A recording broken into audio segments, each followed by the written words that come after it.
वज़ीर-ए-आला देवेंद्र फडणवीस ने कहा है कि नई तालीमी पॉलिसी मुल्क के मुस्तकबिल की तामीर में अहम किरदार अदा करेगी और इसके जरिए मजबूत और बासलाहियत ह्यूमन रिसोर्स तैयार किया जाएगा। नागपुर में महाराष्ट्र ज्ञान सभा 2026 के मौके पर मुनक्किदा एक प्रोग्राम से खिताब के दौरान वज़ीर-ए-आला ने ये बात कही।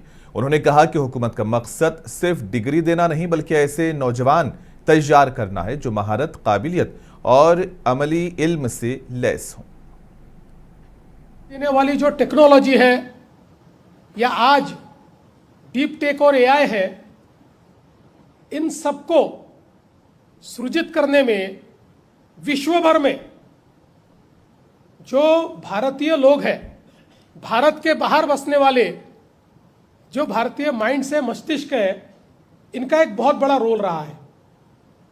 इसलिए मैं ऐसा मानता हूं कि हम लोगों को इस चुनौती को समझना पड़ेगा, क्योंकि आज हमारी शिक्षा की नीति जो है उसमें हम लोग एक ह्यूमन रिसोर्स तैयार करना चाहते हैं, एक मानव संसाधन तैयार करना चाहते हैं कि जिसमें एक होलिस्टिक डेवलपमेंट तो हो ही, लेकिन नैतिक के साथ साथ व्यावसायिक भी जो गुण है उन गुणों का रोपण उस व्यक्ति में हो, ताकि उसकी बौद्धिक क्षमता, उसकी भावनिक क्षमता, उसकी शारीरिक क्षमता, उसकी नैतिक क्षमता के साथ साथ वो व्यावसायिक रूप से भी अपना जीवन यापन करने के लिए और एक प्रकार से अपने देश की अर्थव्यवस्था में एक कंट्रीब्यूटर बनने के लिए भी हम लोग तैयार कर पाए। और मैं ऐसा मानता हूं कि इसी के चलते हमारे सामने चुनौती क्या है? चुनौती यह है कि आज का जो हमारा जॉब मार्केट है, इसमें से 60% जॉब्स का नेचर अगले 1000 दिन में चेंज हो।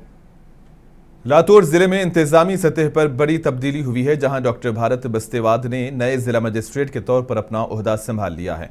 इन्होंने साबिक जिला मजिस्ट्रेट वर्षा ठाकुर से जिम्मेदारियां हासिल की और ओहदा संभालने की तकरीब के दौरान साबिका जिला मजिस्ट्रेट ने नए जिला कलेक्टर का इस्तकबाल किया और उनके कामयाब दौरे हुकूमत के लिए ख्वाहिशात का इजहार किया। इस मौके पर जिले इंतजामिया के कई सीनियर अफसरान और अमला भी मौजूद था। तकरीब में नायब जिला मजिस्ट्रेट शिल्पी कुरमारकर, रेसिडेंशियल मजिस्ट्रेट व दीगर भी मौजूद थे। ओहदा संभालने के बाद नए जिला कलेक्टर ने कहा कि वो जिले के तरक्याती मंसूबों और अवामी खिदमात को मजीद बेहतर बनाने के लिए भरपूर कोशिश करेंगे और जिले की इंतजामिया के तमाम शोबों में शफाफियत और मुअस्सर इंतजाम को यकीनी बनाएंगे।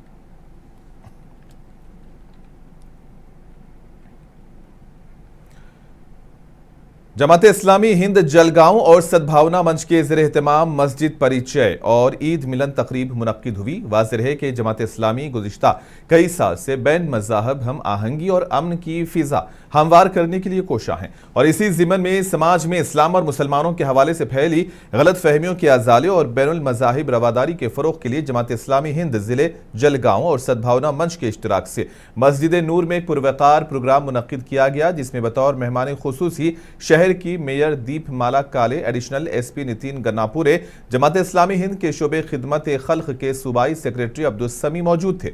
ये प्रोग्राम में मुख्तलिफ मज़ाहिब के पेशवाओं ने शिरकत करके फ़िरका वाराना हम आहंगी की मिसाल पेश की।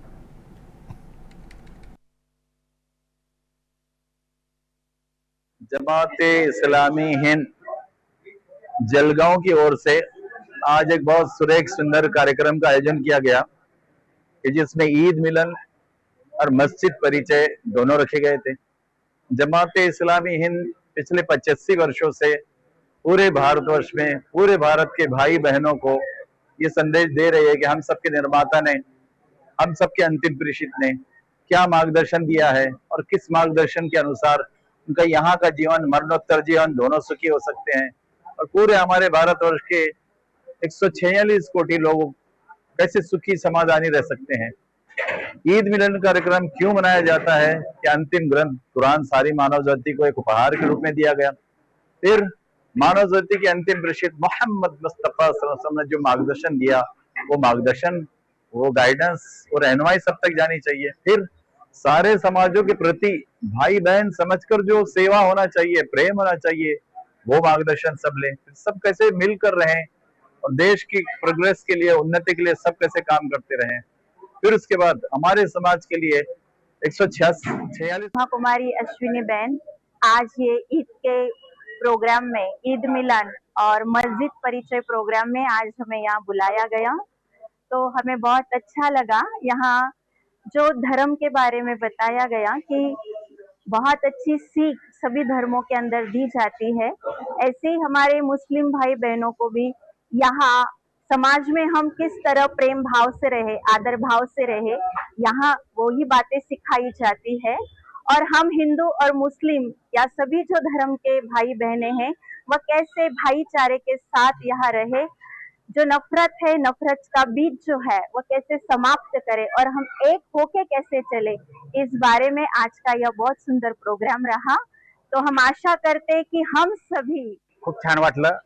सर्व धर्म समभाव, सगळ्यांनी मिळून राहावं, सगळ्यांनी एकत्र राहावं, सगळ्यांनी आनंद घ्यावा जीवनाचा, काही मतभेद ठेवायचे नाही, काही द्वेष मत्सर काही ठेवायचं नाही, सगळ्यांनी एकोपाने राहायचं आणि आनंद जीवनाचा घ्यायचा आहे की नाही, सगळं एक। पाकिस्तान के वजीर दिफा ख्वाजा आसिफ के हालिया बयान के हवाले से सीनियर वकील और साबिक रुकने पार्लियामेंट मजीद मेमन ने कहा कि ऐसे बयानात देना मुनासिब नहीं है। इन्होंने कहा कि चाहे ये पाकिस्तान का वजीर दिफा हो या कोई और रहनुमा, ये कहना कि अगर ऐसा हुआ तो हम भारत पर हमला करेंगे मुनासिब नहीं है। पाकिस्तान को अपने दायरे कार में रहना चाहिए और भारत के साथ अच्छे ताल्लुकात कायम रखने की कोशिश करनी चाहिए।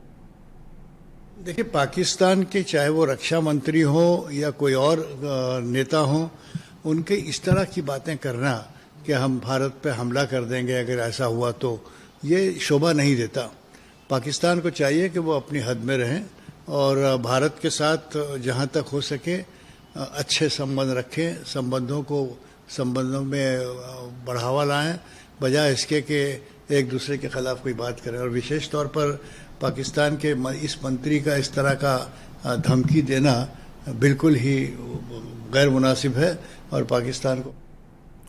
कांग्रेस लीडर हुसैन दिलवाई ने यूसीसी पर अपने ख्यालात पेश किए। उन्होंने कहा कि हिंदुस्तान एक जमहूरी मुल्क है जहां पर कई मज़ाहिब के लोग रहते हैं। अगर उनके मजहबी कवानीन अलग हैं तो इसमें कोई बुरी बात नहीं है, इस पर सिर्फ सियासत हो रही है। मुंबई में मीडिया से बात करते हुए हुसैन दिलवाई ने कहा कि मुल्क में सिर्फ हिंदू मुसलमान के नाम पर सियासत हो रही है, कोई किसी भी मजहबी फायदे के लिए काम नहीं हो रहा है। यूसीसी लाने का मकसद क्या है, क्यों ला रहे हैं? ऐसा है कि अलग अलग समाज के अलग अलग अगर ये लॉ होंगे, पर्सनल लॉ, तो उससे क्या बड़ा बिगड़ता है। लेकिन जहाँ तक औरतों को समान अधिकार मिलने, जो मर्दों की जरिए इतना ही औरतों को भी मिलने चाहिए, तो हिंदू औरतों को भी मिलना चाहिए। मुसलमानों में औरतों को 50% प्रॉपर्टी में राइट दिया गया है, लेकिन ऐसा नहीं कहा गया है कि 50% ही देना चाहिए। अगर ज़्यादा देंगे, 100% देंगे, तो इस्लाम में उसको विरोध नहीं है। विरोध करने वाले गलत करते हैं, वो इस्लाम के खिलाफ है, ऐसा मैं बोलूँगा। दूसरा ऐसा है कि मुसलमानों के इसमें जब निकाह होता है तो निकाह के वक्त लड़की को वो मर्द के ज़रिए मेहर दी जाती है, वो बड़ी कीमत होती है। वैसी मेहर अभी हिंदू औरतों को देने वाले हैं क्या? आप ये बदलाव करने वाले हैं क्या कि शादी के वक्त हिंदू लड़की को भी मुसलमानों में जैसी मेहर दी जाती है वैसी मेहर अभी हिंदू लड़की को भी मिलेगी? वो करने वाले हैं क्या सुधार आप करना चाहते हैं? आप खाली हिंदू मुसलमान मुसलमानों को तड़काने के लिए काम करते होंगे तो वो गलत है। और मुसलमानों ने भी ज़्यादा इसके ऊपर बोलना चाहिए कि हमारी औरतों को भी हम 100% देंगे। इस तरह की बातें मुसलमानों ने भी करनी चाहिए। मेरे ख्याल से ये सब चला है, वो एक हिंदुओं में डर पैदा किया है क्या कि मुसलमानों की तादाद बढ़ रही है, लोक संख्या बढ़ रही है। ये सही बात नहीं है, जितनी है उतनी ही है, कुछ बड़ी नहीं। ऐसा है कि जैसी लोगों में एजुकेशन के बारे में कॉन्शियसनेस आता है, अब मेरा बच्चा पढ़ना चाहिए, सीखना चाहिए, उसको अच्छी नौकरी मिलनी चाहिए, वो हमारी हालत बदलनी चाहिए, और उसके लिए दवा पानी की भी सारी हिफाजत होती है। भारतीय फिल्म इंडस्ट्री के मारूफ अदाकार परेश रावल ने सोशल मीडिया के मुस्बत इस्तेमाल पर जोर देते हुए कहा कि यह प्लेटफॉर्म माशरे में अच्छाई और मुस्बत सोच को फरोग देने का एक मुअस्सर जरिया बन सकता है। अपने हालिया बयान में उन्होंने कहा कि सोशल मीडिया का इस्तेमाल अगर जिम्मेदारी के साथ किया जाए तो ये लोगों को करीब लाने, अच्छी बातें फैलाने और तामीरी गुफ्तगू को फरोग देने में अहम किरदार अदा करता है। ताहम उन्होंने खबरदार किया है कि इस प्लेटफॉर्म पर मौजूद मनफी मवाद और गैर जरूरी तनकीद से दूर रहना भी उतना ही जरूरी है। होता है, मैं एक बात कहूँ, ऑनेस्टी के साथ कहूँ, मैं आपने आपको इम्प्रूव करने की कोशिश कर रहा हूँ। मेरी नजरों में social media is like a puking pot, जिसको जो बोलना है बोल के चला जाता है। वैसा नहीं होना चाहिए, नेगेटिविटी नहीं फैलानी चाहिए। आपको कोई अधिकार नहीं है किसी के ऊपर कुछ भी आपको भले ही लगे, भले ही आप श्योर हो कि वो आदमी गलत बोल रहा है, फिर भी you have no right to criticise और डिमीन देम और टार्निश देयर इमेज। बट ये सारी बातें मैं बोल भी रहा हूँ और अपने आप को सुना भी रहा हूँ, और मैंने बहुत कम करे, कभी कभी गुस्सा निकल जाता तो मैं कर पड़ता हूँ, लेकिन फिर भी उसके अंदर मैं एक मर्यादा रखता हूँ। मैं गाली गलौज कभी भी नहीं करता हूँ। सोशल मीडिया एक अच्छा माध्यम है पॉजिटिविटी फैलाने का। नेगेटिविटी हो तो उससे दूर रहो। होता है, मैं एक बात कहूँ,